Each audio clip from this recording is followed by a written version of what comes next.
Nguthu Imwe ya Makundi ma Kukitia akisya Mwenenthi Uungu wa Mwavuli wa Okoa Uchumi Nimokilya Wasya wa Kukon'ya budget la Yendekethetw'e ya trilioni 3.3 Maitula Muti Silikali kwa Kuvuthiisya Mawendi ma Mwenenthi wa Ukwati Munini Nthini wa Mivango ya budget ya mwaka huu. Okoa Uchumi Yiweta kana Sekta sya Vata sya Mwenenthi ta Kisomo na Uiiti inengetwa budget Nini kendukela ni chako machamuno Benjamin.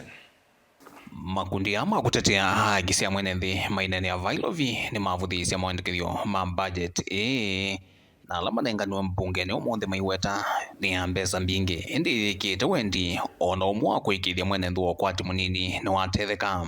Instead of promoting sustainability and affordability, these VAT amendments shift the burden onto consumers while limiting access to essential goods and services.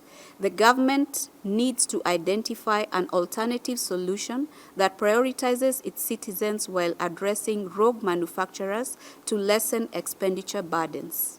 The current approach must be reassessed, considering its long-term negative effects on Kenyan citizens and the broader economy. The Okoa Uchumi campaign presented its official submission to Parliament, urging that the Finance Bill of 2025 and the budget for the financial year 2025-2026 be restructured to prioritize the needs of the people over the priorities of the elite.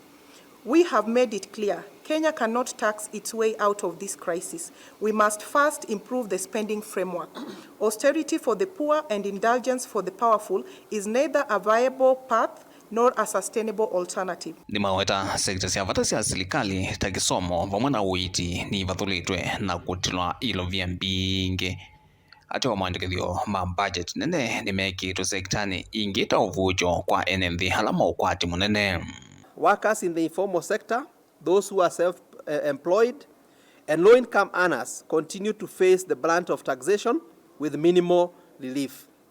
This situation undermines the principle of progressive taxation and deepens the divide between the well-connected and those struggling who are the majority. Okoa Uchumi urges members of Parliament to reject the regressive proposals in the Finance Bill of 2025 and instead advocate for a fiscal framework that is equitable, transparent and centered on people. Ingi ni mumane ya kuendea kunenganwa kwa budget nene maofisini manene ma serikali ta ofisi wa president munini wake vamwe na ula wa minister munene na kiini Kuvathia kinene kwa mwika majenzi halama akamvitu mwakilisi Wasya kuliana na wanangi kwa mali ya Mwenenthi Vava nene ni maliana na mutatalo wake na ndu wa mwaka wa 2025 Yiweta wina maendekethyo kauta ma kuvuluka akisya Mwenenthi dhino okolanywa akoti uvalkanu na miao.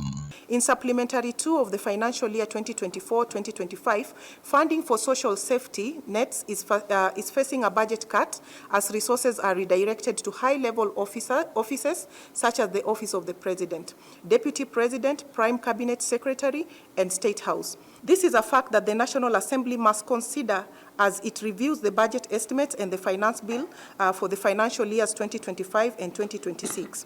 This gap has created room for misplaced priorities, such as increasing number of advisors to the president and the creation of new state departments meant to reward political loyalty.